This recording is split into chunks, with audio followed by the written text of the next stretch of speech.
మనమందరము దేవుని న్యాయపీఠం ఎదుట నిలుతుము. రోమా 14:10.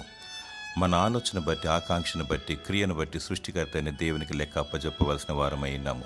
క్రియ ద్వారా, తలంపు ద్వారా, మనసు ద్వారా, వెనికిడి ద్వారా, ప్రాణాత్మ దేహం ద్వారా జరిగించిన ప్రతి పనిని బట్టి దేవునికి లెక్క అప్పజెప్పాలి. దేవుడు అంతరేంద్రియములను ఎరిగినవాడు, ఆయనకు మరుగయున్నది ఏదీ లేదు.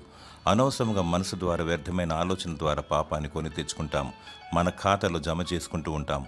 దేవుని దృష్టిలో, సమాజం దృష్టిలో పాపము చేయకూడదు. పాపము చేసినచో దేవుని క్షమించమని వేడుకోవాలి.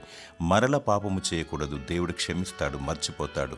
పరిశుద్ధముగా, పవిత్రముగా, ఆయన దృష్టిలో నిందారహితంగా ఉండాలి. లేనిచో దేవుడు తీర్పు తీర్చువాడు, న్యాయాధిపతి, దహించు అగ్ని అయి ఉన్నాడు. యేసు ప్రభు రానియున్నాడు. ఆయన రాకడకై సిద్ధంగా ఉండాలి.